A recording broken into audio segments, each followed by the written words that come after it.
Hey kids, it's time to get some SML Podcast all up in that.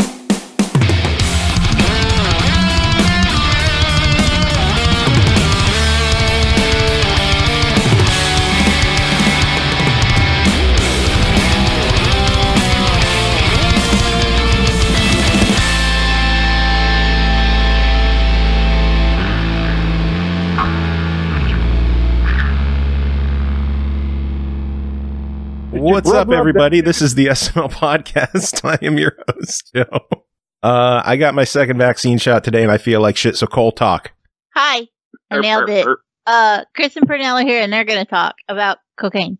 Cocaine. Have fun, guys. America's drug. That comes from Colombia. It's a I can't fantastic. understand why we're not monetized. I can't either. What would you guys do if I really was just like, all right, I feel like shit, go? I would expect it, because I do recall feeling like shit just 2 weeks ago. Just thinking, I guess, like in the first game to talk about is Apple Core Quest Adventures, developed and published by that company who made it. This game Ratalaika, probably. That sounds like a Ratalaika. But rather PQube. than this fate as a consumed apple, the core decides to scavenge the fruit waste to find his family, also eaten and discarded apples, in hopes of building a family while discarded and half consumed. If it was a Ratalaika, it would probably be Apple Quest 2, let's be fair. Like, they skipped the first one. And it would cost $3.99, and you could get all the achievements in 10 minutes. What would the I'm going to go with $4.99 and 15 minutes. Because Apple Quest sounds RPG-ish.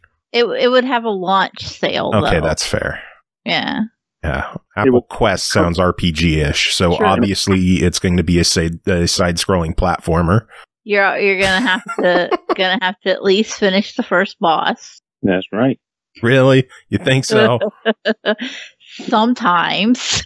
Yeah, true. John, Sometimes they get real unruly, and you got to finish 3 of them. What was it?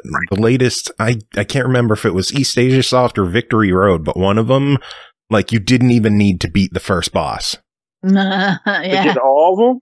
Yeah, to get all the achievements. It was like, kill this many monsters, collect this many coins, open this many chests, and there was nothing for actually beat the first world. Jesus. Yeah. Well, that's just... It was glorious. It's like, at this point, they're formalities now. We only put the achievements in because they're a requirement. Yeah. And I have played an embargo game recently that I cannot expose the title of, but it gave me an achievement just for launching the game. Now I want to guess which one it was. But I can't tell you, even if you're right. that's Ratalaika for you, Ratalaika, baby. That's the 13th. Is it Rain on Your Parade? Uh-huh. Is it? Wait, because that's not under embargo anymore. Oh, well then fuck that. Yeah, Rain on Your Parade gave me an achievement just for launching it. Embargo lifted yesterday. So get that. Release is on the 15th, but embargo. Yeah. I always wait till like a game has been out for a week, and then I'm like, now I can talk to you about it. That's what I'm actually looking forward to, honestly. It showed up in it showed up at a Facebook ad, and I thought it wasn't a real game because this doesn't even sound like it would be an actual game to play. It just seems Rain on Your Parade? Yeah, it just didn't seem like a real game. It looked like some like knockoff like Hero Wars type junk. And I was like, but at the same time, I like the idea of being a cloud who's a piece of shit. It's like I want to play that one game. so bad. I can't wait for that to come out on Game Pass. It's like Untitled Goose Game lost its mind and was just like, watch this. Cloud, like everybody's Dickhead like, Edition. Yeah, because everybody's like, Untitled Goose Game is the goose is an asshole. And I'm like, Rain on Your Parade is just like, hold my thunder and tornado. Like, you don't know shit. In this game, you fuck up people's lives, literally. You don't even know. I can't even. Well, I guess embargoes are up and I could, but then that would like ruin my review for that's next Thursday. episode. So I can't even be like, you don't even know. Well, I think we kind of get the gist of what direction you're leaning. But for $49.99, what do you think of this game? Well, for one, it doesn't cost $49.99, but yeah. It's Game Pass $99. yeah. Oh, yeah. Fucking Game Pass. Love it. Mm-hmm. Actually, one thing I should mention, only because this is like one of those rare times where I can be like, hey, Joe, I can get behind your Sony hate, which is the fact that... tell. Dear God. There's the fact that, like, so everyone's talking about the whole CMOS battery bit and all that jazz and what's going to happen to games when that battery dies.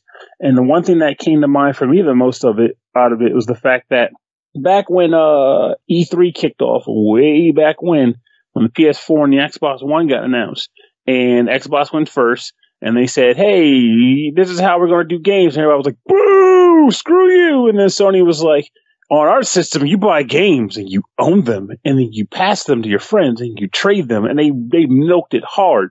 And of course, a lot of people were going, see, Sony had it right. They were looking out for consumers. And you had folks like myself that were like, look, I'm all right with PlayStations, but let's be real here. They both were going to do it.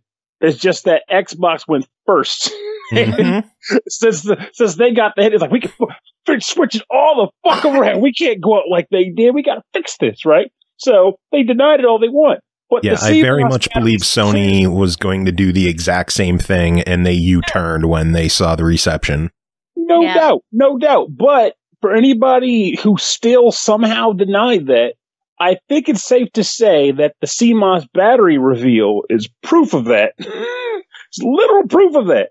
Because you can't claim to have always intended for people to own their games if you still require internet connection to verify ownership of a fucking disc that you purchased and have on your shelf. Like, it is the stupidest thing. And that was like the main thing that came out. I was like, you know, it's at the point where it's like, if nothing comes out to even so much as address that, like, even already, I'm kind of like, you know, I'm just kind of done. Like, if I weren't already looking at backing off on collecting games and purchasing games, that would have been like the straw that broke the camel's back. It's like, now you can't even own shit you put on your fucking shelf. Physicals, we believe in physicals. Yeah, but it doesn't matter because my hardware, both in the disc form and the software in the console, don't work unless you verify that my disc is real. That's the stupidest shit. It's stupid. It's Let's really be fair. How many Switch games these days are like that, where you don't own the game without the internet because only part of it is on the cartridge? Yeah, and honestly, I look out for those. I at least appreciate, it's still stupid, mind you, but I at least appreciate that the games will be like, it'll listen to that stupid big white block. It's like, internet connection required to play this game or whatever. I'm like, well, I'm not buying that.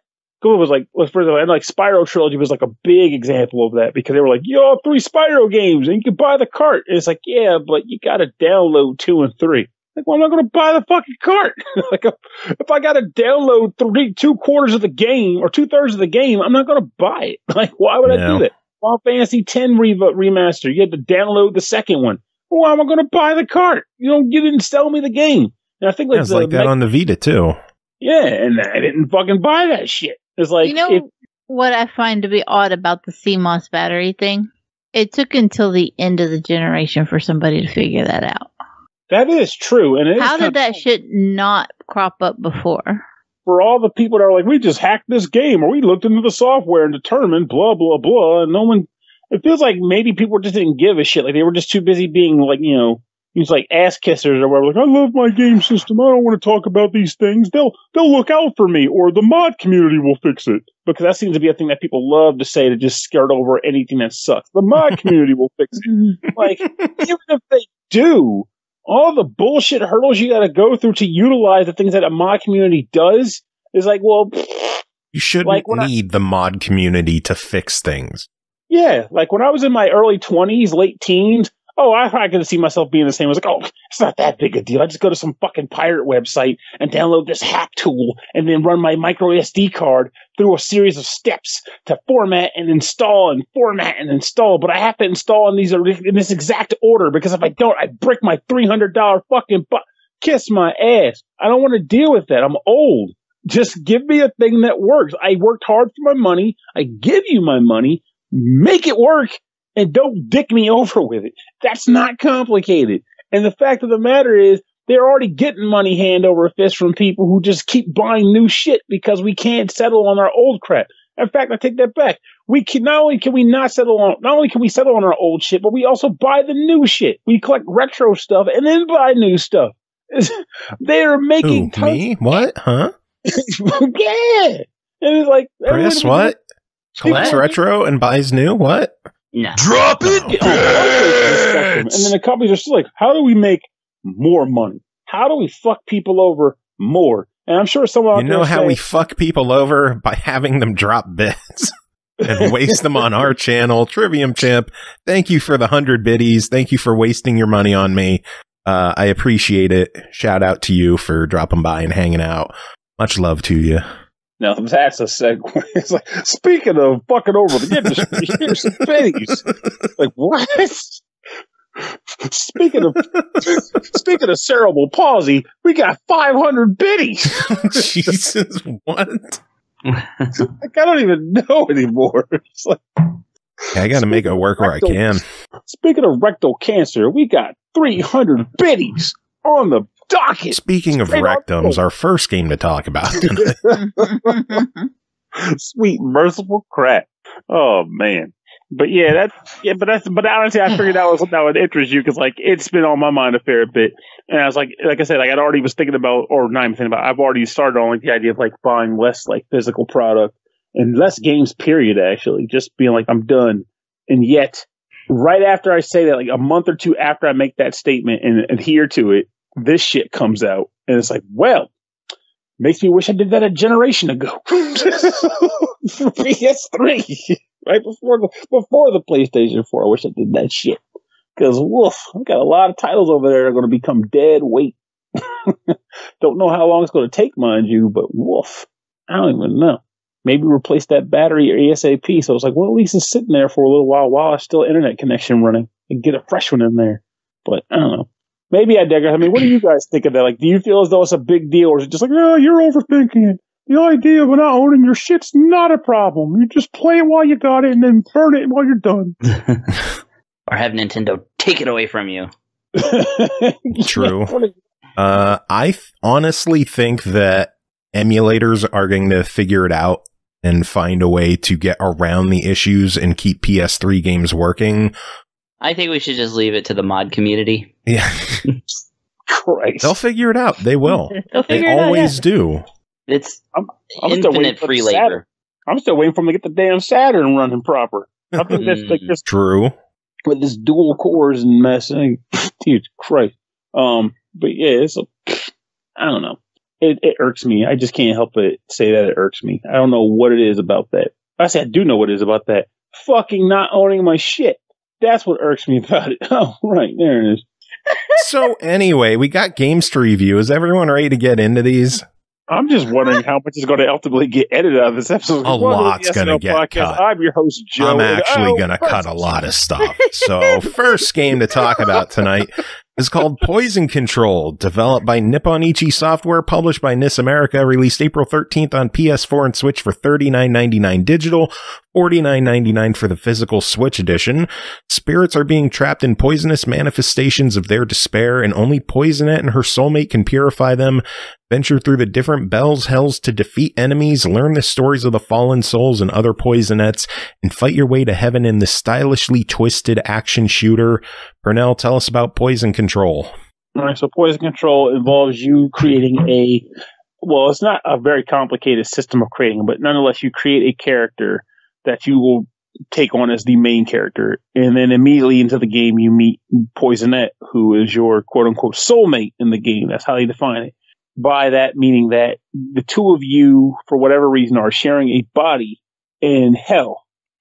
The main way you control your character is by running around as him. But when you hold the trigger or the left bumper button, you control Poisonette for a shorter period of time. What that means, I'll talk about shortly. So, the whole purpose of these two getting together and connecting as a pair is because Poisonette, and by proxy dragging the main character, wants to get to heaven from hell. And in this world, the way you get to heaven is by collecting 5 stickers and then paying like the equivalent of the river Styx toll to go to heaven. So stickers are obtained by purifying Bell's Hells. What the hell is a Bell's Hell? Well, that's a stage in this game. And it's composed of the soul of a girl who has fallen to hell for whatever reason in the human world, and her Bell's hell becomes like a poisonous bog where monsters called Klesha run around, and ultimately the way to purify it is by traversing the Bell's hell, finding the reason why they descended downward, and I guess helping them come to terms with why they died, essentially. So how does that work though? So okay, you choose a stage, you go in, and it's basically like sort of like a roguelike dungeon style in that it's just like a bunch of rectangles connected by corridors with a nice, like scenic background that runs around, or like an occasional object that like personifies that dungeon. And as you run through the different areas, you will come across Klesha that you can shoot in like a shooter style game. You can lock onto them. You can use the trigger button to fire on them while holding down the left trigger to enter shoot mode. You have guns, and they are based off of Poisonette as your first gun, as in you literally are firing bullets named after her. I don't know why she's your first gun, but whatever. Then later on, as you play through stages, there are 3 icons you can collect. And if you can collect all 3 icons before the end of the stage, you get a new weapon or item, which I'll talk about second also, I guess. But in addition to that, there's also some monsters that when you kill them, they give you new guns. And sometimes a chest or a purification can generate a gun. Also, in addition to just shooting things, the other gameplay mechanic in the main stages is the actual bog purification. When you hold down the left bumper, like I mentioned earlier, Poisonette is produced on the screen, and she can run around until a timer runs out. During this time, it's kind of like that game like Quicks where you form boxes, but you essentially are running around, and if you form a circle around a spot, everything inside of it gets purified. So the end goal is run over poison as Poisonette, which she is immune to, make a circle around it, and then boom, let go of the button, and it all gets purified away. Why the hell are you doing this? Well, one, the main character can't run over poison. He takes damage. Only Poisonette can. So by purifying it, you clear it out. 2, some of the levels have a mission objective that pops up every once in a while where you need to purify Meyer specifically. So that's your goal. 3, sometimes purifying it gets you items, including money or treasure chests, which could include, healing items or those chips I mentioned earlier that unlocks more gear. And lastly, because it's kind of enjoyable, if an enemy's caught in it when it blows up, they take damage from it. So it's a good thing there. And there's one more reason. As you purify poison, the poison fills up a meter. It's represented by butterflies. And for each butterfly you fill up, that's 1 life you get. So if you run out of HP and die, you revive if you have a full butterfly. So you pretty much have to fill up, purify Meyer to get more butterflies to stay alive. Okay, so basically I just described the majority of the game pretty much. Like you fire at enemies with guns, you purify bogs with running around them in circles, and also you eventually fill up a radio gauge that lets you use something called a soul shock. It's an aerial E effect that circles your character and just blows everybody back. So go through the stage, you fulfill the objectives, talk to like various hell souls that are kind of just floating around that either A, just kind of give you quick tips in the game, or will be related to the actual Belle, and they kind of provide exposition on why she's there and just her situation as you try to figure out how to get her out. And then you beat stages. If you beat a stage, you get a sticker, and then hopefully after getting 5 stickers, you will escape. But, of course, if it only took 5 stickers and you escape, this would be a short fucking game. So just know that there will be reasons why ultimately you don't just get out after 5 stickers and the game continues. Between stages, you will get, like I said, you mentioned earlier, you get money as you do levels. And between the levels, you can spend that money to upgrade all the stuff you get. There are normal guns, which you get, and you can kind of cycle between those two, and they can be upgraded with money. There are another type of gun you get, usually from monsters, that isn't upgradable. It's just a static weapon. And since they occupy 2 different slots, that's meant to say, hey, you have 2 guns you can upgrade and equip, and then 1 slot that can be equipped with a monster-based weapon that can't be equipped. So it's like a way of balancing what you can use. There's also items you can equip that determine different perks and stats for your character, like as far as HP regen or poison resistance and stuff like that. And so you'll basically be making your character lit up between levels by doing that, by equipping those things and upgrading them. Last thing that comes in the upgrades in this game is this was made by the guys who did the Princess Guide. And with that in mind, it's the same graphic style. and also kind of the same upgrade system as that game had, which is that every once in a while you'll get a token, which will result in a conversation between the main character and Poisonette. She'll say a few lines, and you'll get the opportunity to make a response to that line set. Of the 3 choices you get, they're all each associated with a different, trait, like empathy or, masochist or, masculinity or various just general social traits. And each time you choose one, that bar goes up. Every time you reach a certain point, it levels up. And for each level up, you'll get a new perk, like HP and defense increases, or again, poison resistance, or more ammo on something, just general ammo buff. So you could either play by answering the questions in a way that gets you, the responses you want to give her, or you can specifically play with the intent of maxing out the stats you want. Not as to say you can just go back to the level and get the same thing to happen again and have the same conversation and see all the responses, which you might do if you're grinding for money. But would you do that? I don't fucking know. As far as the game goes, as far as my personal take on it, it has a few issues. One, the gunplay is kind of slow because every gun has ammo, and aside from the guns that have rapid fire, they don't particularly fire quickly. And when you run an ammo on a gun, the refill can be pretty slow. Mostly, again, depending on which gun you got in this reload stat. But there are definitely more than a few times I've been playing the game where, like, I had all my guns that run out of ammo, and I'm just kind of running around like, man, please, one of these needs to refill so I can get back to shooting jerks. Do they refill over time, or do you just have to find ammo? Both things occur. Like, if it runs out of ammo, it will slowly regenerate on its own. But if you can find the ammo, Gotcha. You'll get ammo regens too. But it's not like it's like a Doom game where like ammo is very plentiful. Sometimes there will be moments where you just don't have it. Just run out because you're shooting jerks. So there's that issue. I'm guessing that that's their intent also to say, hey, that means you'll want to carry guns around that have more ammo. But even with that in mind, you'll play for a little bit to upgrade a gun to have that kind of ammo. So the first level or two, trust me, you're going to be like, fuck, I'm out of bullets. So just prepare for that. The next thing is that the environments themselves and the gameplay, it's not, I guess that's the intent maybe too, but it's not very varied. Like, it became a very specific routine of like, go to square, enemies might spawn. Oh, in this case, they want me to kill one Klesha. 5 spawn, but they want me to kill the one. So I'll kill that Klesha. He's dead.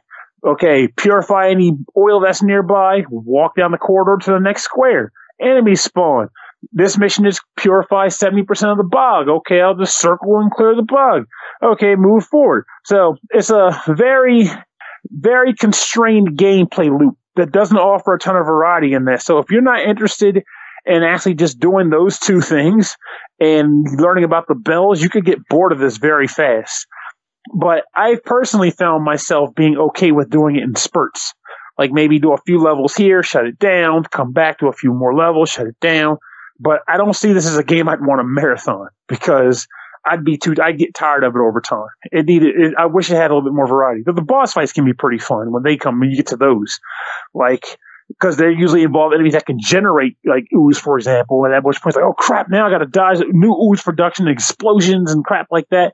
But normal enemies just kind of like, that is cool. So, also, but one nice perk I can give to the game is that the music is legit. Like, I do like the music a lot. The art direction is pretty cool for the stuff that does show up.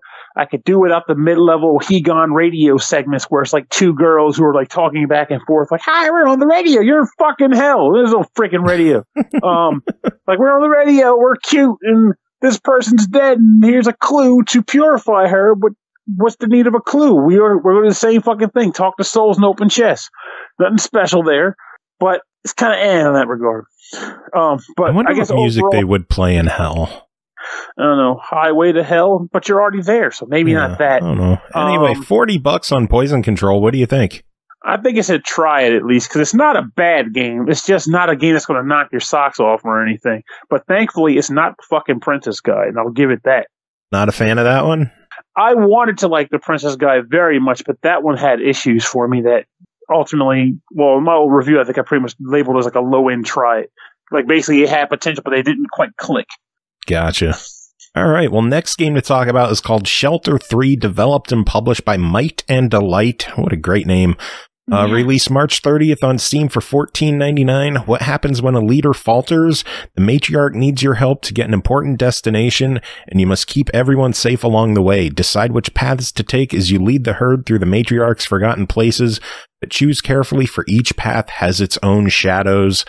Cole, tell us about Shelter 3. The path's shadows are often tigers, and you will have no indication they're about to kill your whole group. Do you get eaten a lot? I don't want to talk about it. Well, you kind of have to. I have to. That's your job right now, to talk about getting eaten by tigers. Is the point of this review. So, Shelter 3, to be clear, this is my first Shelter game. I'm aware of the others, but I have never played them. But Shelter 3 is a survival game where you play as a matriarch of an elephant herd. The aesthetics for this game are very lovely, but also a little difficult to adjust to because everything kind of looks like pieces of quilted fabrics, like stitched together, right? It's overused on this show, but it's a very unique visual style. It is. It's lovely, but it can be a little jarring if you're not sure what you're looking at. Thankfully, the elephant has an option where you can kind of like get a pared down view where everything goes black, and then you can just see important bits kind of glowing in a relevant color. That's an incredibly helpful feature that I found entirely by accident, and I found this entirely by accident is the extent of my entire experience with this game. There is absolutely no guidance whatsoever on how to do anything. The first oof is that the controllers don't work. You have to use keyboard and mouse. Which was my first strike against it. I was so disappointed that my controller didn't work. So I struggled through using the keyboard and mouse, and the keyboard controls are incredibly tight and forced. Obviously, W, A, S, and D are movement, but E and F and R are interactive. And to run, you need to press down on W. And then, of course, you're using A and D to like look left or to move left and right while you're using the mouse to look left and right. And you have to hold down Shift at the same time. Yeah. It is a horribly uncomfortable way to hold your hand to play this game. Thankfully. And that's why I don't play mouse and keyboard games. Yeah, like I was like, look, I have rheumatoid arthritis, y'all. My hand does some funky shit just on its own accord. And I thought it was going to get stuck like that trying to play Shelter 3. I was like, I will never unseize my joints from this position. This is just the way my hand is from now on. I've seen that pose in pictures of what happens when you have rheumatoid disease. I was scared. So I would give anything to see controller support be brought along to Shelter. It would have made it a lot more enjoyable. Pointing out which fucking button does what would also be a lot more enjoyable. I understand that they want a more minimalist HUD. Like, I get it. And most of your prompts kind of come in the form of like a small bubble that will pop up around the corresponding elephant. But they also don't fucking tell you what any of the symbols or anything means.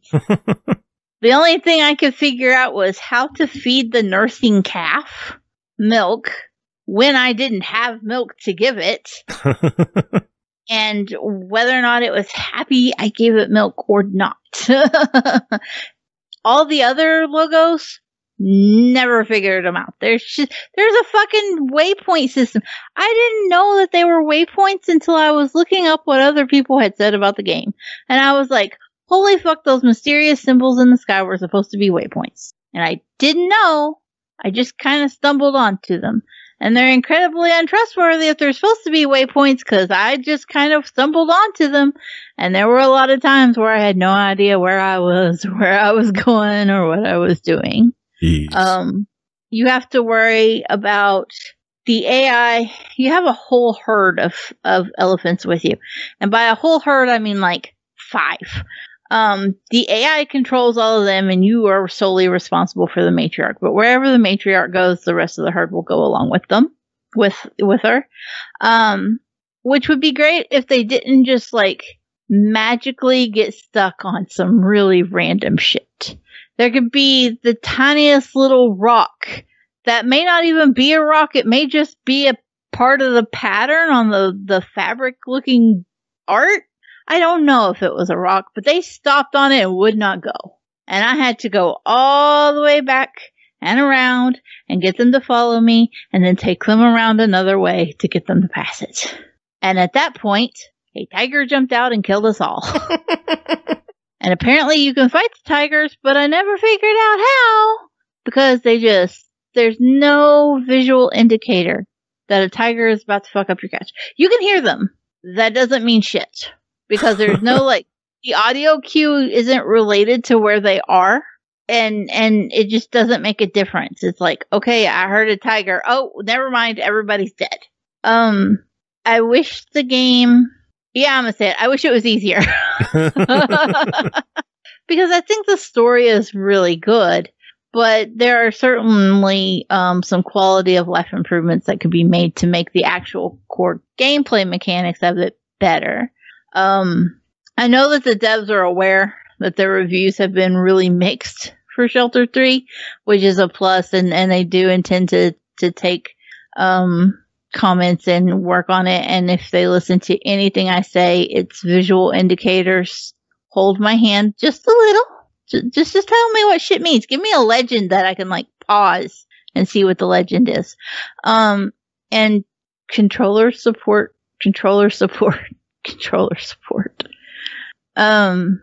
Because I really wanted to love Shelter 3. I love the odd, artsy, experimental type of games. Yeah, I knew this one would be like right up your alley, but it sounds like it's kind of a mixed bag. Like the moment I saw it, I was like, that's my shit. And so I think this one even got a yes please answer from you when I asked if you were interested in it. Yeah, it did.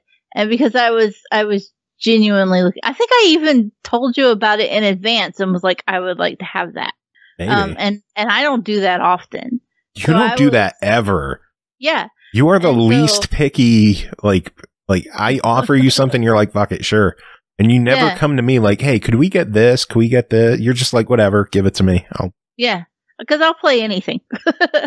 But I think that's kind of what made Shelter 3 feel a little more disappointing for me, was because it ticked all the boxes and it should have been the right game.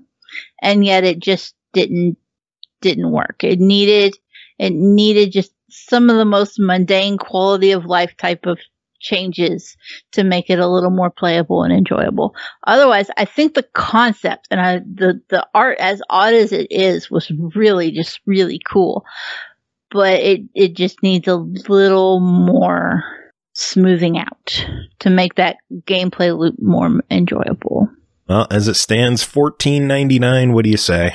As it currently is, it's really hard for me to give it even a try. It. Maybe wait for a sale. Is that an option? Yeah, well, we'll go with that. Patches it. Wait for patches. Keep your eyes on it. Yeah, because they at least know that they need to work on it. So, keep an eye on it. Wait and see what the devs do. I would be more than happy to check it out again if they change their mind. Because I don't feel like it's a full-on deny it. Because there are plenty of people who would play it regardless of my arguments against it and be like, this was great, and that's fine. But there really needs to be some accessibility options at the very least. Okay, if there was controller support, what would your decision be? At least to try it. A controller alone would shoot it up to a try it. Because at least it wouldn't, freeze my joints into a wretched claw of doom.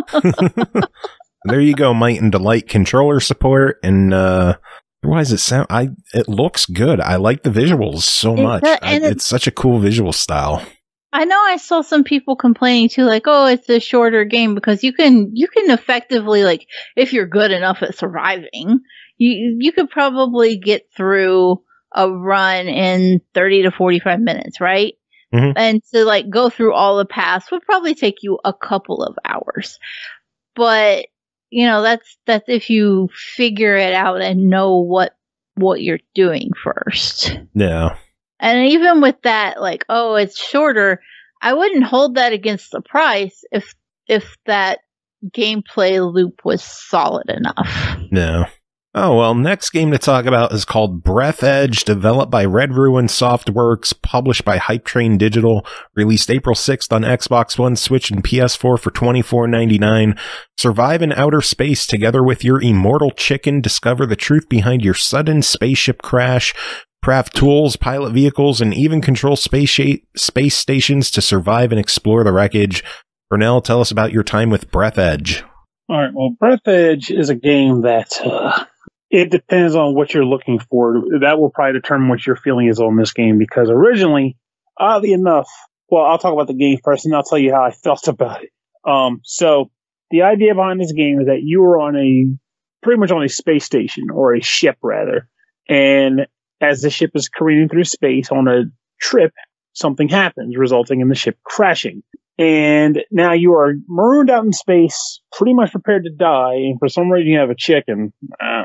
And you are now tasked with the idea of getting yourself to safety, or at least figuring out, well, it's less about figuring out what's going on and more about just freaking living, though you will eventually figure out what's going on as well. Since this game is kind of taking place in the form of a flashback, it starts out with you being interrogated, likely by the guys who run the company you were working for, or on the ship of, I don't know. And it's like, well, time to learn the story of it. So that's why I was playing. So what ends up happening is you're on the ship. The ship has oxygen. It has a few food items you can have access to, like food. Well, actually, doesn't even have those yet. It just basically has a crafting table and oxygen. Your goal is to go out into space and scavenge for things. Like, pretty much like you're literally floating out there. You might say, fly by some balls of ice. You grab the balls of ice. Or you might find, I don't know why it's out in space, but nutritious goo is a thing you can find in space. And you will collect it. Aluminum, ice, anything you can come across, you collect it and you hoard it. Take it back to your ship. Every once in a while you'll come across like blueprints or get ideas for things you can craft based on what you find in space. And then you use the tools you find to craft at the table to produce new things. And those things are generally tools that will allow you to progress further and do better. So, for example, at the beginning of the game, you have nothing. But eventually when you're out in space, you'll see like big balls floating around, like maybe asteroids or like scrap debris. And you can't break it because you've got nothing with which to break it. But once you find the right components and stuff that you can pick up, your character will get the idea to build a handy scrapper. Go to your table, put the things together, you have a scrapper. Now you can float out there and break debris up and get more components from the debris. Take it back to the table, build more scrappers or other better things. Of course, you're on a limited timer because you have 3 things to be concerned about. Hunger meter, water meter, and oxygen. Hunger and water decrease over time. I've never let them run out, so I don't know what happens if you run out. I assume you die. And then also there's oxygen. Surprisingly, I've never let that run out either, but that's also because I'm insanely cautious. But I also know that once your oxygen runs out, your health will start to deplete. And if that runs out, I'm pretty safe to assume you die. So as you go out into space, oxygen runs out. If you don't get back to the space station in time, you're screwed. So the options are get back in time or find oxygen candles, which you can use to boost your oxygen a little bit more. So you're floating around, you're getting components, you're building new things, and you have a spacesuit that's kind of occasionally dumping messages and suggestions to you for like your next goal. And for some reason, you have a character named Babe, who is literally a user icon with a pair of breasts and a bikini that's talking to you. and it's pretty much just trying to kill you because everything it tells you is just like, she sounds like a Russian spy. She's like, sweet lady, husband, I found a new thing. You go out and take your helmet off and you breathe air, you die. And it's like, what? So it's kind of odd because if there's a player who actually reads any of the stuff she says and takes any of the goals seriously that she provides you, you're an idiot because it's pretty obvious she's trying to kill you. But I think that's kind of humorous in its own right. Like, well, will I fall for Babe's bullshit this time? Nah. But it's funny to kind of hear what she has to say. But ultimately, once you get past the humor of a chicken that you use to short out electrical wires sometimes when the mission calls for it or whatever, the ultimate goal ends up being getting as far as you can based on the missions and pushing your limits to get to the next environment or whatever. So, for example, the first major hurdle you come across is radiation. So you might find yourself in a situation where, like, okay, this area has high radiation content, and if you get too irradiated, I assume you die. I never got too irradiated because I got lucky as shit once. But as a result... You're terrible at testing what happens in games when things happen. I don't like dying in games, even for reviews. Let a worse player die, not me, damn it. Cole, I know Cole would die just to break the game. Yeah.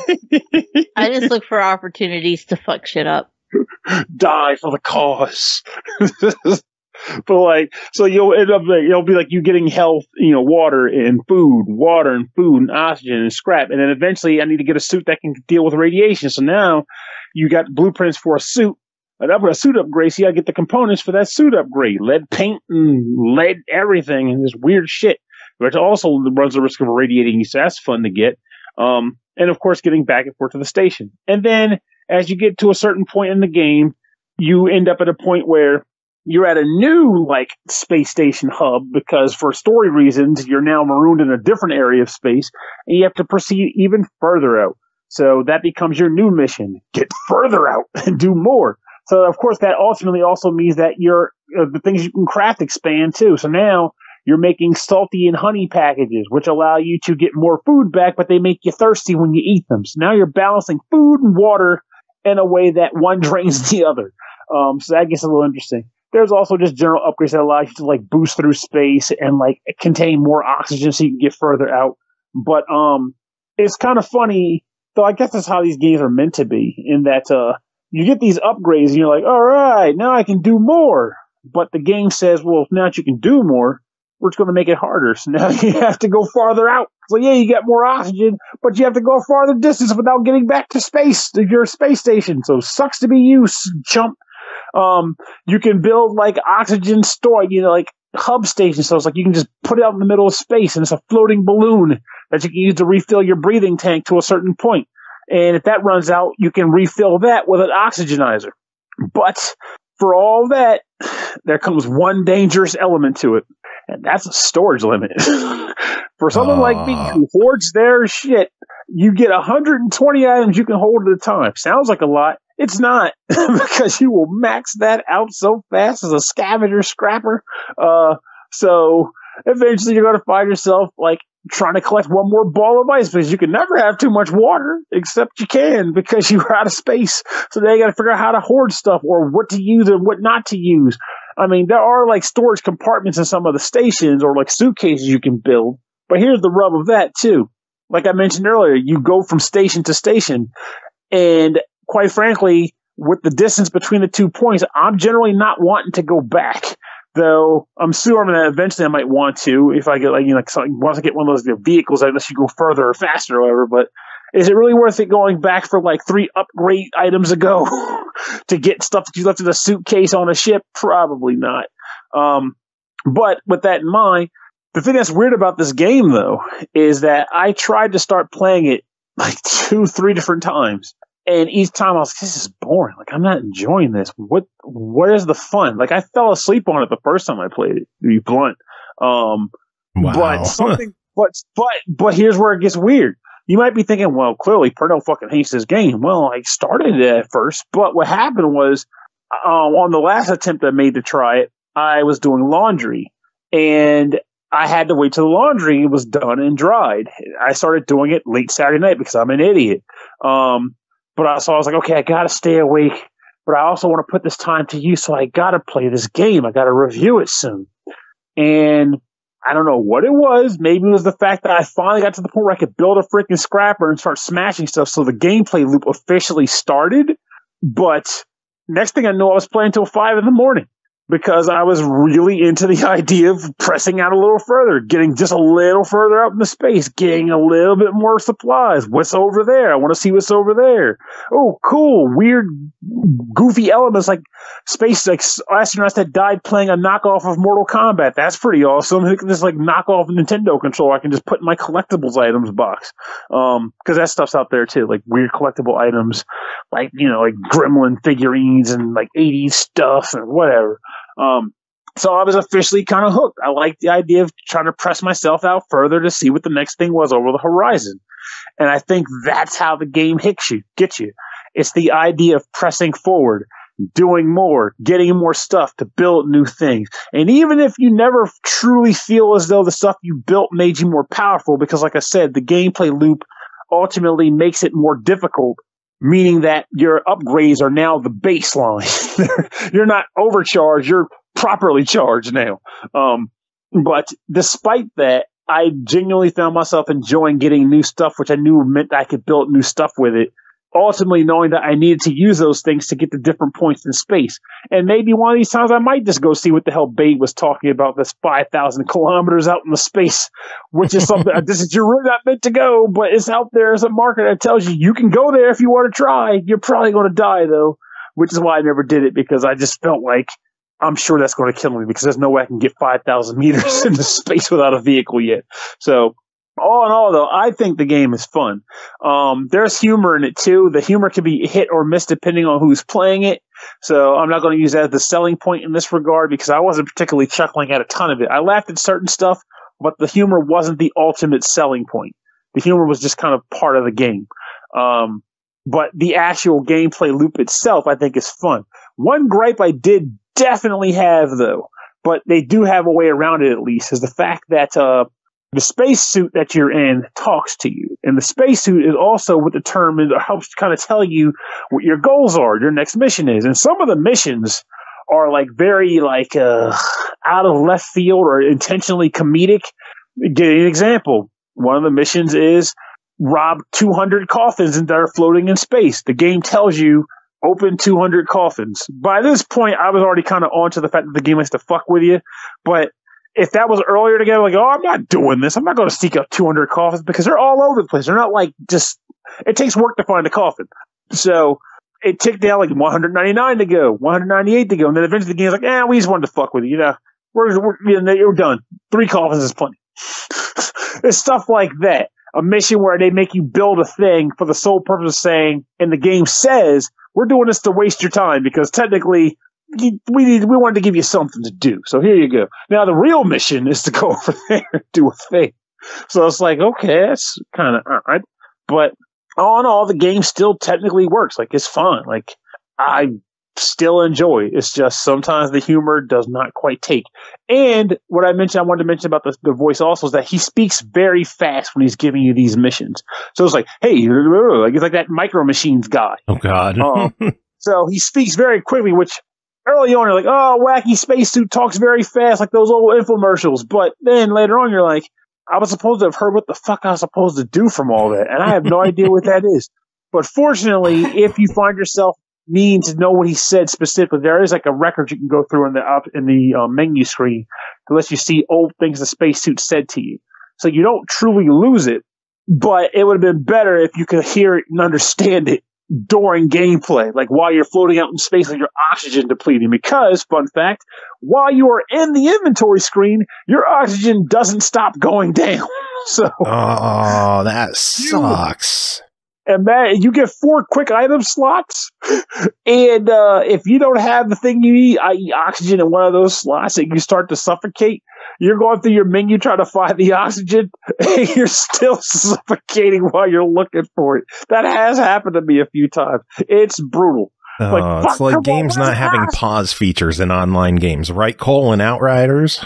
Though, in this game, and this game is a little different, though, because the pause menu does work. Like, you can pause the game. Okay, that's good at least. You can't you just can't pause it in your inventory because they're basically telling you you are in space. You don't get to just leisurely browse your inventory while you're in space. Kind of like what I liked about Zombie U, which was an old-ass game at this point. God, I'm old. Where while you're digging through your backpack for items, zombies can still attack you. So you're like, whew, there's a little bit of tension in the game. I can't see what's going on out there because I'm digging through my inventory.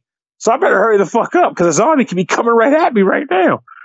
Same with this game. I better hurry the fuck up because I'm going to, I don't know, die out here. So I actually, it's an annoyance that I ultimately enjoy. As odd as it sounds, it adds to the experience. Also, like that alcohol warms you up, but it also makes you drunk. So now everything's blurry as shit in space, and you're like, I wish I didn't drink that, but I really needed to get warm before I die from freezing. Well, as it stands, $24.99 on Breathedge. What do you think of this one? I honestly think it's a buy. It's a good time. But the thing that needs to be mentioned is that, remember, this is a survival game that has humor injected in it.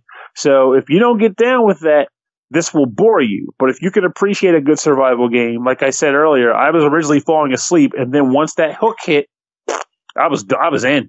It had me. So it's a good one. Well, survival, so it's not for me, but others might enjoy it. So. There you go, see? All right, next game to talk about is called Bloons TD6, developed and published by Ninja Kiwi, released April 7th on the Windows 10 store for $9.99. The Bloons are back and better than ever. Get ready for a massive 3D tower defense game designed to give you hours and hours of the best strategy gaming available. Craft your perfect defense from a combination of awesome monkey towers, upgrades, heroes, and activated abilities, then pop every last Bloon that comes your way. Chris, tell us about your time with Bloons TD6.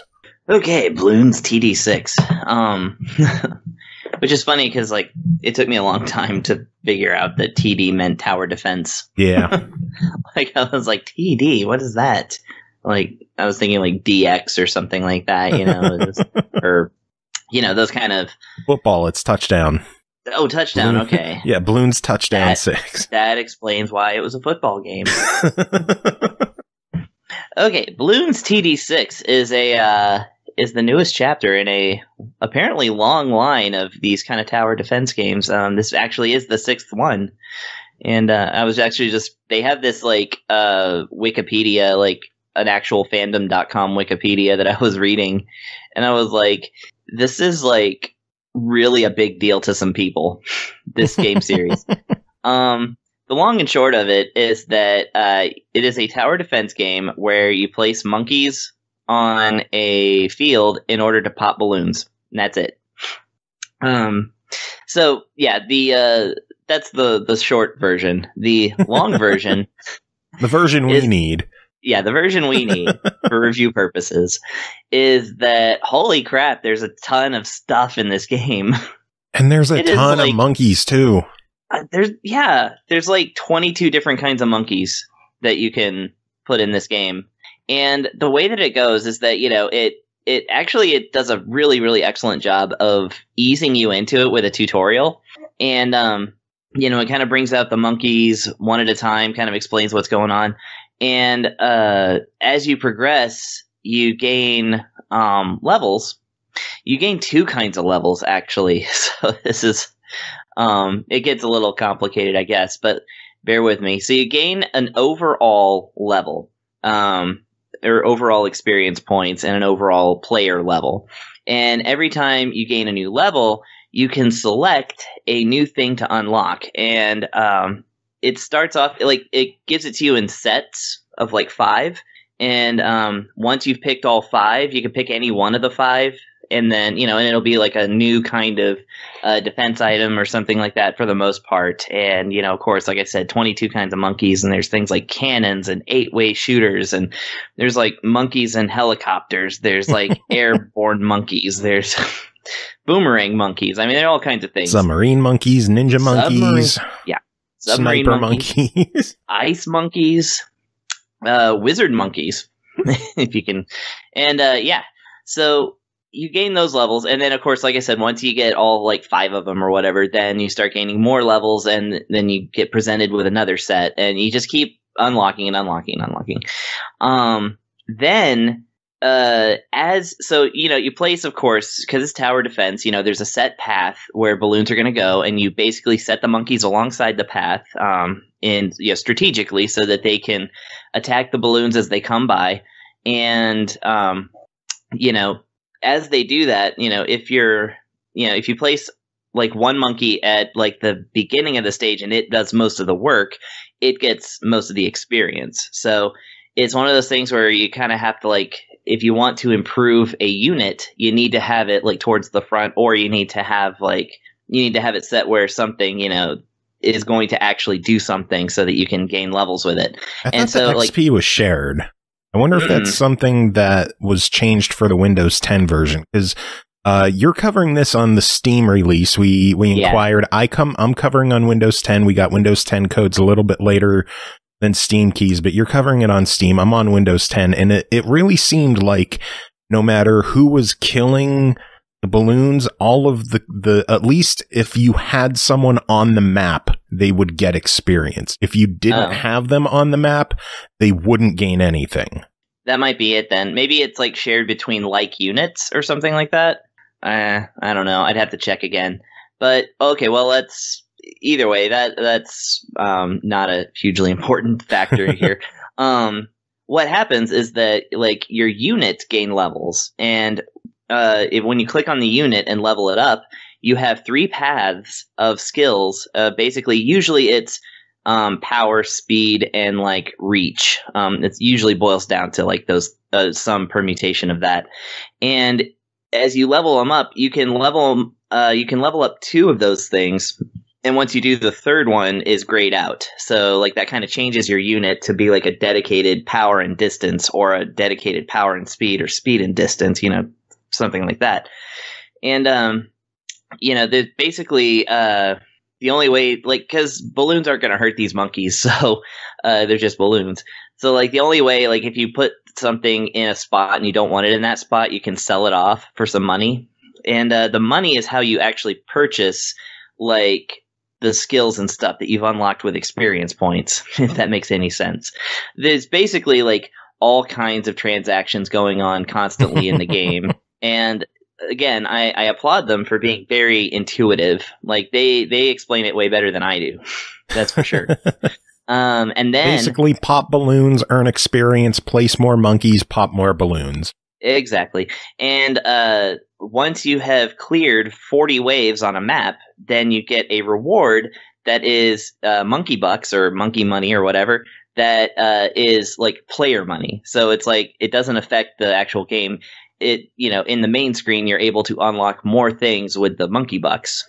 So yeah, a completely separate, like these affect the whole game instead of just the round you're playing. And hand to mouth, those can be purchased with real money if you don't feel like working for it. Because once you clear one level, then the reward becomes a bit smaller on subsequent playthroughs. So grinding out all the money that you need to unlock all these hero monkeys that are in there, and all the costumes and all the all the plethora of stuff that they offer you. Eventually, if you get really into this game, I bet you're going to open your wallet at some point at it, because there's so much here. Hero monkeys are a thing that it's basically like your main character that you place, and they're pretty powerful versus the regular units. And of course, they can also level up again with an independent set of some kind of experience thing. They just straight up gain levels. You don't choose their path or whatever. I don't think. I don't know. No, the hero monkeys, I'm pretty sure they just go automatically. Yeah. And, but yeah, it's, that it's all about those transactions and things like that. And then, a huge amount of levels. This is why I opened the Wikipedia, because obviously I didn't get through all these levels. There's 55 maps in this game. 55. Jesus. 55 unique maps in this relatively cheap tower defense game. I'm beside myself. Had to get it in there, didn't you? Yeah. Yeah, and I think there's 3 difficulty levels, and like I said, each one has its own set of maps, and of course you can choose a difficulty level within each of the maps that will boost your rewards if you decide to go hard mode. If you find that you're defeating these balloons way too easily. And of course, the balloons themselves, or Bloons, I suppose, also present their own challenges. Like, they come out and it's not just, poke them once and they pop. There's some that are like that, but there's different colors, and different colors require different amounts of hits. And sometimes they come out in like a huge stack, and then some of them are like, this tiny balloon, when you pop it, it becomes 2 yellow balloons. And when you pop those, they become, 4 different shades of colors. And then you finally, get rid of them. So there really is strategy to like doing this. It's just funny that the enemies are all balloons. Some of them are armored balloons, which can only be popped with artillery, things like that. Some that are immune to like certain things like magic and frost, and then like camo ones can only be taken out by snipers or if you're monkeys that have special vision. Yes. So yeah, it is overall this I believe is the monkeys in a barrel that everybody has been telling me about all these years. Well, I think the best thing is that for how much is there, it's only a $10 game. Yeah. They do kind of get you with the microtransactions. I didn't really get to see them because when I checked them on the Windows 10 version, they weren't active. That's out. Common. I noticed that whenever I review a Windows 10 game that has microtransactions, it takes a long time for those to be available. Yeah, I'm not sure what's going on, if they're going to show up, when they're going to show up, so I wasn't able to check that out. Yeah, it's mostly like buying monkey coin, or the monkey money. Bucks, yeah. Yeah, and it's quite, you get quite a lot for your money, and you can buy them up into like increments of like hundreds of thousands, and again, it's like about the cost of the game to get like a whole big old stack of them that will probably keep you munching for a while. But I didn't purchase any, so I like to just unlock stuff through rampant gameplay. I was that one Pokemon game that was on 3DS, the Pokemon Souffle. I played that to death and refused to ever spend any money on it. And then eventually they just were like, they made it too hard, and I was like, all right, well, I'm done then. Anyway, this one's $10. What's your official verdict? Oh god, yeah. I mean, if you like tower defense, like, this game is like, it has production values, it has tons and tons of content, it's actually fun. It doesn't like require a huge time commitment to sit there and play. Like, 40 waves sounds like a lot, but honestly it's not. Yeah, they go pretty quick. Flies by. Yeah, like this is like an example of taking something fairly simple and just making the best thing possible out of it. So yeah, $10 is absolutely worth it. It's a buy it for me. All right, next up is called Gravity Heroes, developed by Electric Monkeys, published by PQube, released April 9th on Xbox One, Switch, and PS4 for $14.99. Gravity Heroes is a fast-paced, chaotically beautiful 2D platform shooter. Take control of your character's gravitational pull with the gravity shifter mechanic and fight hordes of robotic enemies on the ground, walls, or ceiling. Fueled by 80s and 90s nostalgia with an electrifying soundtrack and stylistically popping pixel art style, Gravity Heroes offers action-packed fun, playing either by yourself or joined by up to 3 others locally. Pernell, what did you think of your time with Gravity Heroes? I didn't play with other people, so get that out of the way. Okay, the next part. So my review is solely based on solo play. So Gravity Heroes is an arcade style game. 16 levels or so, where the idea, 16 levels, that's not even 16 levels, it's more like 3, 6, 9, 12 stages. Basically 4 bosses and then 8 stages. But the idea is that it's a campaign where you're basically dealing with like a robot uprising. I didn't really care much about the story, but the gameplay was very interesting in how frantic it is. As you're playing a level, what ends up happening is it's an enclosed space, and enemy waves spawn out. So it might be like 10 seconds go by, and then a bunch of enemies come in. They can come in from any of the 4 sides of the room, generally. Now, you always start out in like a normal orientation, standing on the ground, as you would know it. But this game is called Gravity Heroes, which means obviously gravity plays a role in how things progress. And in this game, the way it is that the right thumbstick controls the gravitational pull you're playing on. If you press down, your character will fall to the bottom of the screen, and that becomes the ground. If you press up, you're now walking on the ceiling. Left wall, right wall. Enemies can play with gravity too. So you might be fighting an enemy who only fires off to the left and right, and he's walking, and if he sees you, he'll fire at you, but then he might just shift gravity. Now he's walking on the ceiling and shooting at you from the ceiling instead. You might find a guy who has a wheel, like a sort of like freaking Gizmo duck sort of wheel rolling around, but he shoots upwards where he's at. So if he's on the left wall, he's shooting across the room. If he's on the ceiling, he's shooting down to the floor, and so on and so forth. You have a gun button and a jump button. You have your gunfire button. You have a bumper button, which can be used to use items that get spawned on the stages sometimes. That can be healing items or grenades. You get new guns in this manner too, though you don't get the control, which shows up just if a gun shows up, pick that bad boy up and blast. Because you need all the help you can get in this game. And then for the most part, it boils down to just surviving the enemy waves. Oh, also you can wall climb too, so you can kind of like how Mega Man X, where you jump against the wall and go up, up, up. It's mainly used for like controlling your descent in the proper direction. Like if you want to like hang from the ceiling, well, the gravitational ceiling, which is actually now a wall, and shoot at a guy. So if you're shooting across, you can do that because you can't fire your gun up or down. You can only fire it left and right in your character's, perspective. Now, this game is hard. I'm going to put that out there. Not impossible hard, but it will challenge you, especially if you're an old man type who is just who has a hard time grasping the fucking gravity mechanic. Mm-hmm. Like, I will say, at least in my case, I was getting S ranks up through, like, stage 2. But that's not to say that it was, like, me just going, I'm so easy. It was more like, oh, man, I beat that level. Oh, I got an S rank. Cool. I'll take that. It's that kind of thing. But you will work for it, especially due to the fact that I may be the only person who has this problem when he's playing this game. But my brain kept wanting me to look at the right thumbstick as being the twin stick. So it's like, press right to fire your gun or up to fire your gun, but it controls gravity. So I'm holding both thumbsticks walking around, and I instinctively press the thumbstick as if I'm going to change the direction of my gun.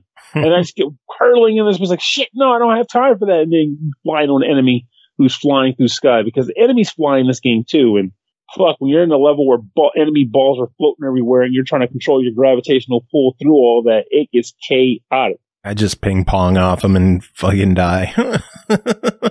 Oh, you've been playing it too. Yeah. Did you get the King Beetle? I didn't get that far at all because I am awful at this game. Like my brain just can't grasp the gravity swapping. I'm getting like B ranks, C ranks. Man, in case the bosses would fuck you up then, because they inject a bit of bullet hell into the game too. Not particularly like cave style or anything, but you will be dodging a lot of bullets. So when that happens, imagine doing that while also having to manipulate gravity. Like the first boss had a really interesting attack that took me a while to grasp, where he drops like a salvo of bullets all around the screen. And then when the bullets hit the wall, they explode into more bullets. And you have to dodge all of that shit.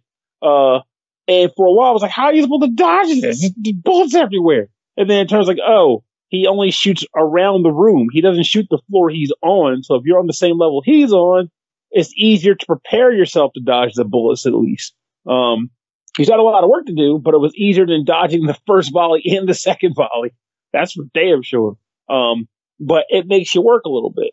But it's also fun. Like, I very much found myself enjoying this game, and the concept of, like, I'm a sucker for games that involve gravity manipulation anyway. Secret, Gravity Man stage is my favorite Mega Man stage gimmick of all the classic Mega Man games. So Heck clearly, yeah, you know what's up. Yeah, man, Gravity Man. Yeah, Mega Man 5 is my favorite one. And for good reason. Such a good game, and it took me so long to realize that, but it deserves it. But like, so I'm a sucker for gravity-based games, gameplay that involves tweaking gravity. So I was a surefire, target for this game. Despite my old man reflexes, I was still putting in that effort because I like the game, and it is fun. If anything, the only gripes I have is that I wish the campaign had more stages, because outside of the campaign, there's normal mode and you unlock hard mode for the campaign. So if you're that type, you technically have double the stages, but then in addition to that, there's a survival mode and a versus mode off to the side. So you can mess around with that stuff. But I like getting ranks on stages and high scores. So the idea of just like rambling through survival won't appeal to me all that much. But for what I did get in the game, I still enjoy those levels. But aside from that, the things I didn't like also just annoyed me is that you get items that are spawned by like a little robot that kind of flies and every once in a while drops them off. I got used to what the healing items are, but I generally sucked at gauging what was a grenade and what type of grenade or whatever. So in the end, it was just like, I got this thing, I'm going to press the button and see what the fuck it does. I don't know. Pretty much. You could stop and stand on it for a second and it'll pop up with the name of what it is, but you usually don't have 2 seconds to sit and wait for it to pop up. Pretty much. Like, that's how I am with guns too. Like, I never had time to stop and see what I just pick it up and fire a bullet. Like, oh, I guess it's good. Yeah, exactly. Bang, bang, bang, bang. Ain't time for this. But aside from those things, which you kind of just get used to on your own over time, I think the game is fun. Funny enough, I actually did look at one guy's comment. He said, this game is too hard. And while I do get that it can be too hard if the mechanics of the gameplay don't quite click in for good reason, I think the game has the right amount of challenge for what it's trying to do. Like, it makes you work, but it's not impossible. And it certainly isn't impossible to play alone because I only played it alone and I'm beating levels, no problem. It's just, I just, have to play hard. Like, it's not a gimme, but it's doable, So, like, I do question if I was just a smidge worse with the gravity mechanic, how would that have played out for me? But I'm thankful that I was able to manage it and get through some stages and have fun with it. Well, then for $14.99, what is your verdict on Gravity Heroes? I think it's a genuine buy. It's a fun time. Cool. I could also see it being fun if you have the friend circle because the versus mode, I could see people flipping and shooting at each other. I could see this being a good party game. I could see you losing friends. Oh, yeah. I'm not sure if they, like, in the versus mode. Oh, yeah, the versus mode is all about killing each other. I could see losing friends, but... Oh, yeah, because I'm going to brag. All right, well, next game to talk about is called Ravensword Shadowlands, developed by Crescent Moon Games, published by Ratalaika Games, released April 9th on Xbox One, Switch, and PS4 for $6.99.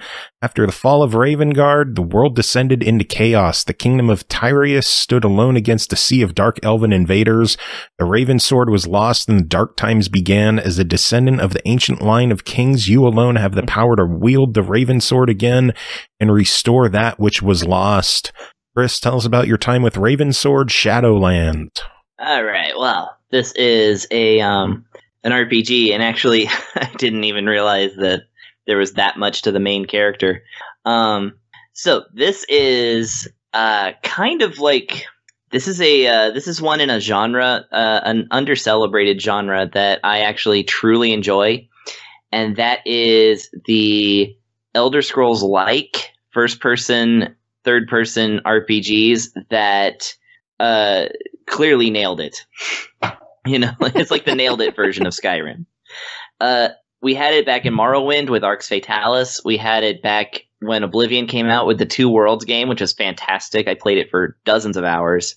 Oh yeah. And now we have a $6.99 version that came out. Now, of course, Skyrim's been out for like 10 years this year, so it's unfair to say this directly, a response to that, but it really is. It's very, very Skyrim-like.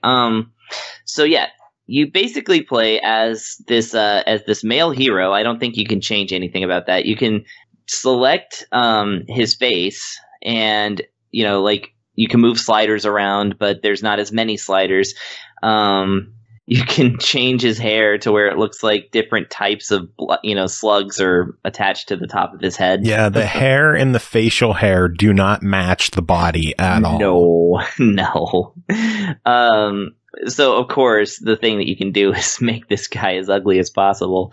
Anyways, so you start your adventure, and yeah, you're basically told that you're the only survivor of a cataclysm of some kind while a war was going on, and you got to kind of figure out what's going on, go find a magic sword, and go slay a magic guy. I don't know. It's mostly about exploring around and doing side quests. That really is what it is. Now, whereas like an Elder Scrolls game would be a little more complicated, there's a complex system of like skill trees and things like that. This game kind of just does away with it. You kill enough enemies and you gain levels. You put points into skills, and then the skills are better. And like, there's not really, there's not a whole lot of variety in that, which is actually kind of nice. What I like about this game, honestly, is that it doesn't try for too much. It doesn't really shoot for the stars. Like, you've got, let's see, a quick look, 16 different things that you can do, like 3 thief skills, 3 magic skills, despite the fact that there are no spells in the game, and then 5 combat skills and 5 general skills. And, each one corresponds to, like, different things that you can do. Of course, you can fight with melee weapons, which is like a sword, an axe, and a club. Or you could fight with ranged weapons, which is what I like, because you got a bow and arrow, like Skyrim, a crossbow, also like Skyrim, and a friggin' gun. You can purchase guns and just use them in the game if you want to. It's you start with a blunderbuss, and I don't know where it goes from there, but I'm interested to find out. You get out to the world map. There's it's pretty open air. Of course, they rein you in a little bit, but here's the thing that I like. I like this a lot about this game, and this could have easily killed the thing for me. Areas load fast, and I mean fast. Like, sometimes I wouldn't even get the load screen. It would just go. And the action is actually smooth too. Like, with the exception of the fact that it slows down to load more assets and things like that, it generally runs really smooth, and that to me is a winner.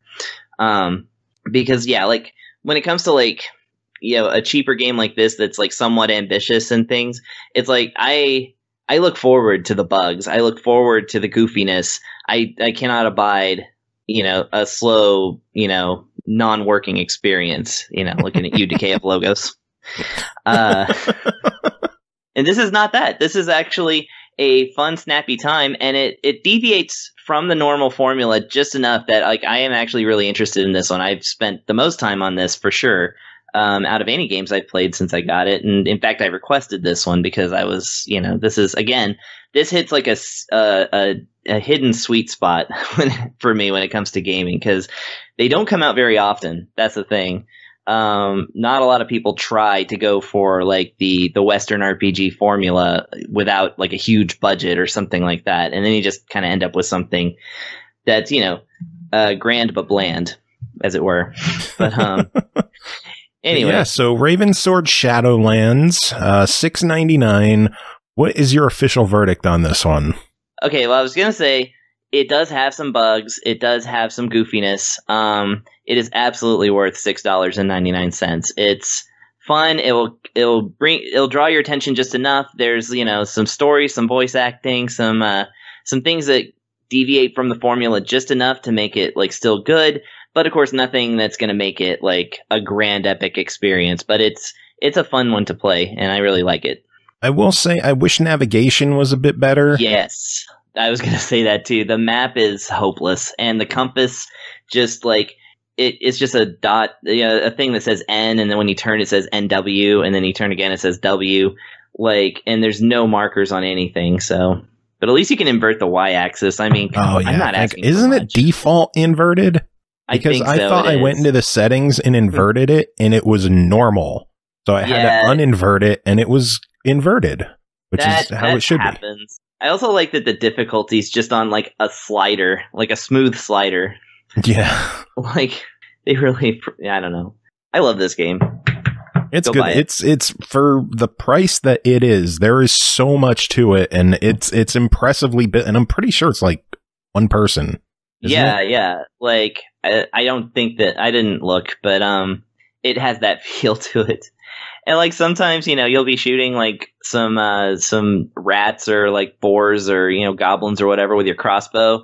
And the character automatically puts up his weapon after some time. But if it's the crossbow, sometimes it just appears on the screen somewhere and it's not in his hands.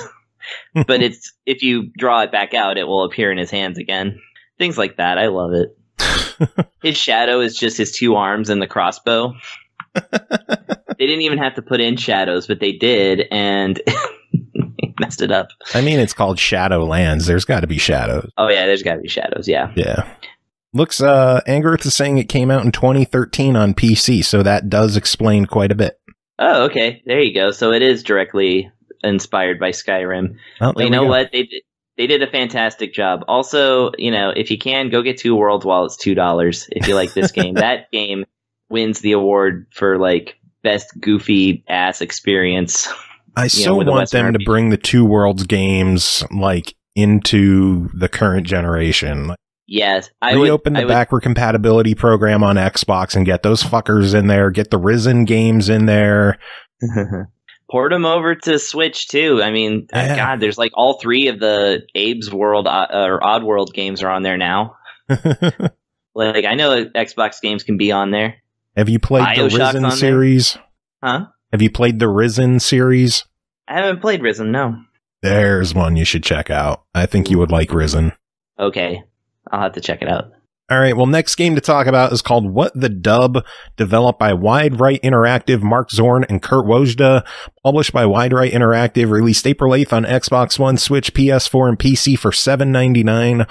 What the Dub is a local multiplayer party game where each player overdubs missing dialogue from hilariously awful B-movies, woefully outdated PSAs, and bizarre industrial films with their own witty or just plain stupid dubs. Cole, tell us about your time with What the Dub. So this game kind of feels a bit like it's a Jackbox game that's all standing on its own. That's not a downside at all.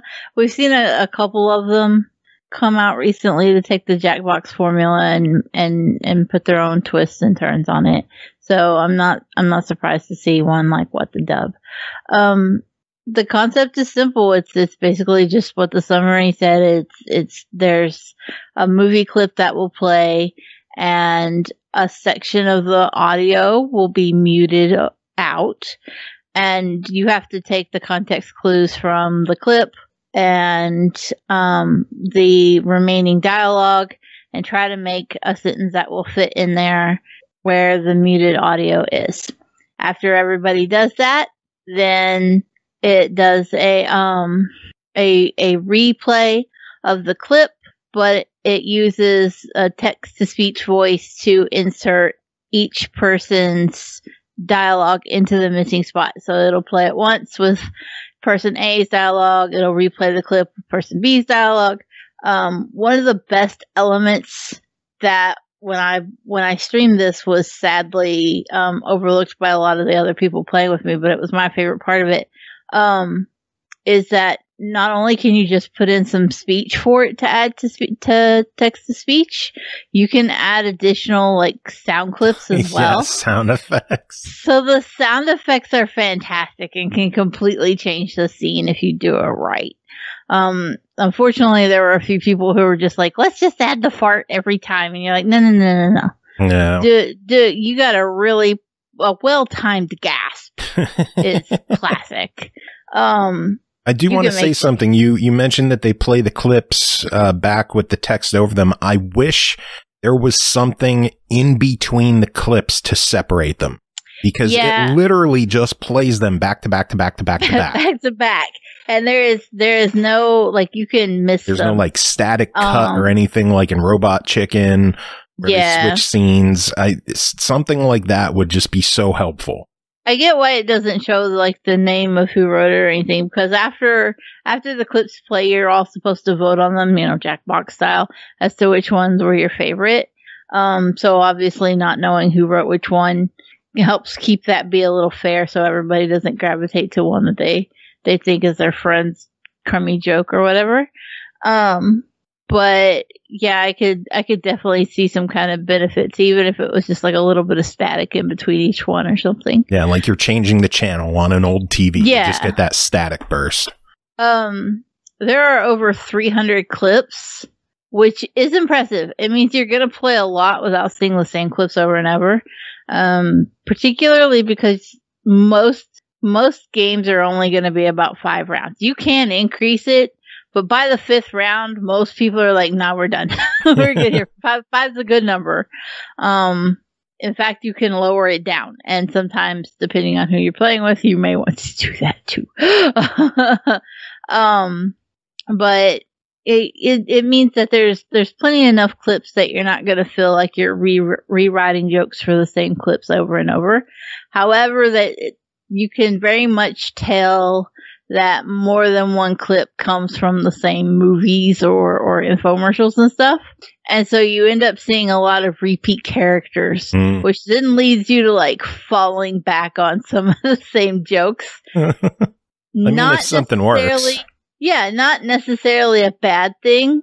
I do wish there was like some kind of like mega round where you had to do repeated clips from like the same movie or something and have to make some kind of cohesive story. That would be hilarious. Unfortunately, I don't know if attention spans would work with something that it wouldn't ambitious. Have to be like the whole length of the movie, but maybe like 2 or 3 sequential clips as opposed to just the one. You could really have some fun with that if you did it right. But you know, in its current state, there is only the one mode. It's just like you make the jokes and they're funny, and then you make the jokes for 4 more rounds and hope that they're funny. So it is one of those that like you're probably not gonna play it with your friends for 4 or 5 hours straight. You might get an hour or so in and be like, okay, cool, that was a nice time burner. But it's something that you'll come back to because it'll really be fresh every time you play it. Exactly. Just because you're not going to sit and play it for like an 8-hour marathon doesn't mean you're not going to get replay out of it.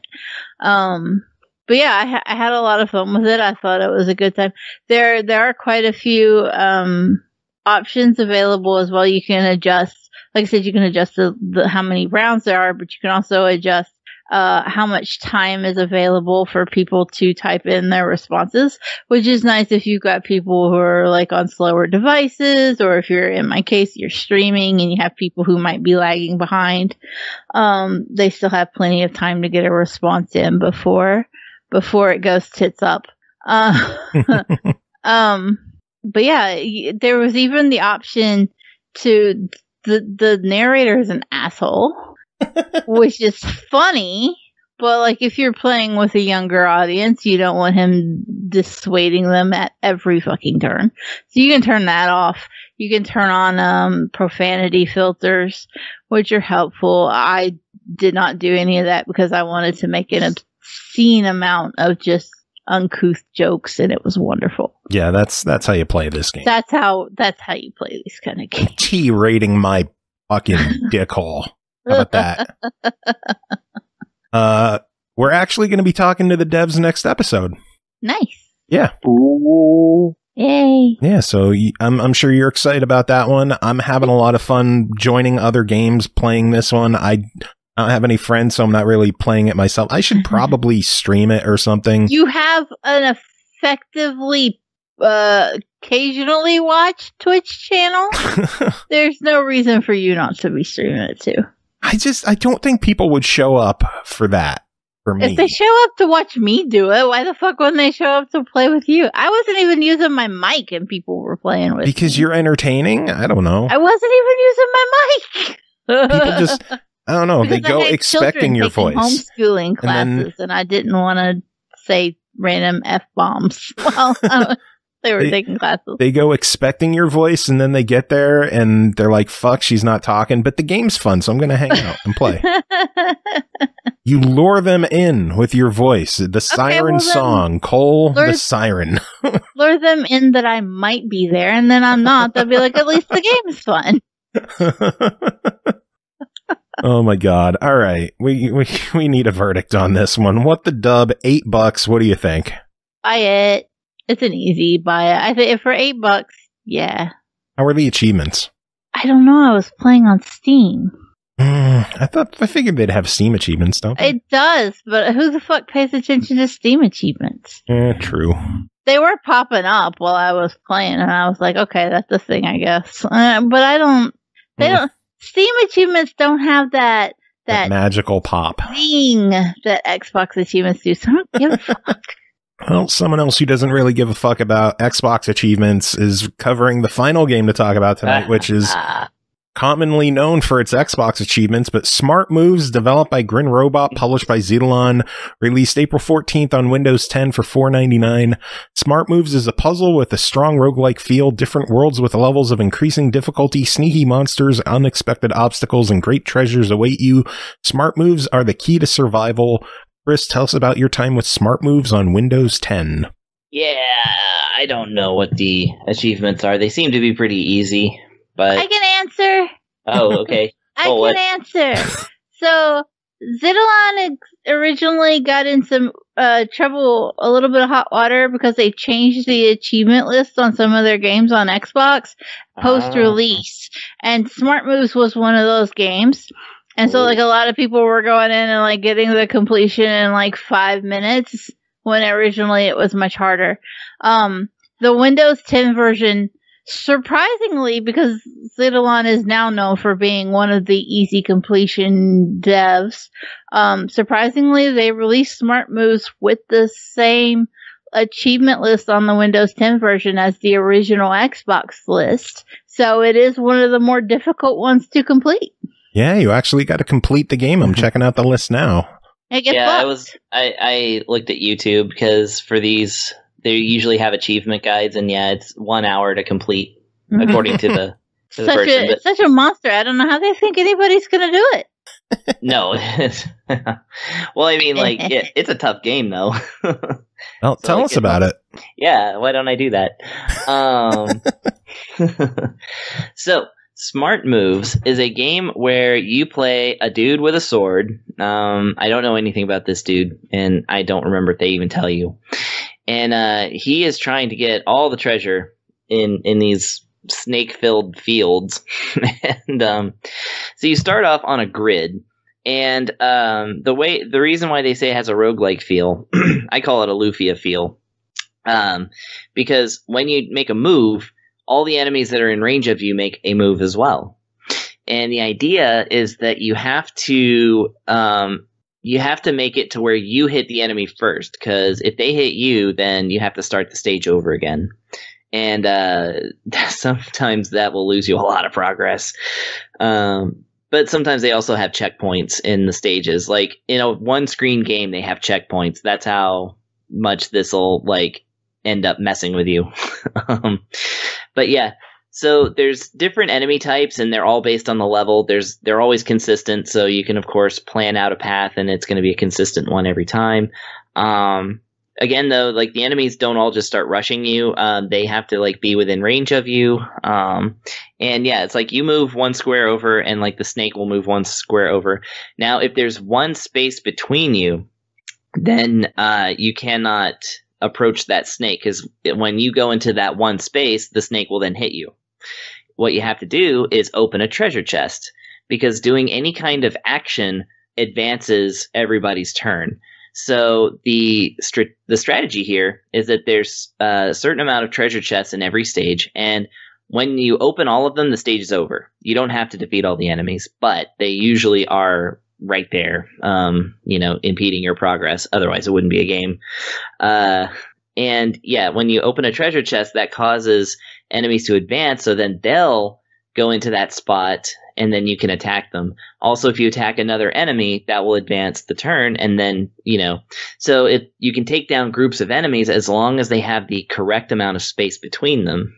And the game gets really clever with it. Eventually, they introduce spiders or beetles or whatever they are. They're little bug insects.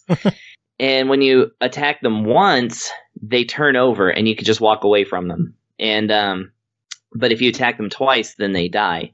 So that gives you a free turn, basically. So if you can lure a snake over there and it's got that one gap between you, and which you can't fix unless you can somehow advance the turn, then you can preliminarily knock over a beetle or something, and then guide the snake over to it, and then hit the beetle again, and then hit the snake, and then you win. So the stages are just like that, and they introduce different kinds of backgrounds and different kinds of enemies. There's like gladiators and some other stuff. I haven't beaten the game, so I don't know what all is there. Yeah, there's a lot of stages to it, and it's definitely more puzzle than roguelike. So if you're going into this expecting a hack and slash game like Zelda, it is not that at all. No. It is straight up a puzzle game. And it's like when you beat a stage, you get a key, and when you get a certain amount of keys, you can unlock the next area. And there's a lot of areas on the overall world map. So yeah, there's a ton of actual stages in this game. And again, they're all one screen, but then again, they are also very cleverly filled with precariously placed baddies. So yeah, it's fun. It's got that 8-bit pixel style that I like. I like the music, and it definitely can become a hair puller if you don't really take the time to sit there and strategize. You got to kind of think a few steps ahead, especially on some of the stages that are just filled with enemies, which those do happen. But yeah, and the only thing that I guess you kind of miss in it is that opening these treasure chests and getting these coins doesn't actually get you anything. It's just the way to advance the stage. So if you go in expecting any kind of RPG adventure, it's just not there. It's just a puzzle game that looks like an RPG. Well, $5. What do you say? Yeah, $5 if you're a puzzle fan and you like this kind of checkers game, then absolutely, it's a buy it. Again, as we've both warned you, if you go in expecting a real adventure, please look elsewhere. Yeah. There's plenty in the $5 range that'll satisfy you there. Cool. All right. Well, that is it for this episode. Made it through another one. I'm still alive. We did it. I'm feeling shittier now than at the start of the show, so it's definitely starting to hit me. I don't know how bad it's going to get, but yeah, I thought we'd make it better for you. Damn, thank you. I recommend Tylenol and a heating pad. You said I recommend the first few times. I thought you were going to say I reckon. I reckon you done better take some Tylenol. I do a pretty good job of avoiding saying reckon on. It's wrecking him, but not nearly enough to not have that joke come up. I recommend some cocaine. I think I've ever Yes, cocaine. We were promised drugs at the... Who promised drugs? Me. I did. We need drugs. Who wants drugs?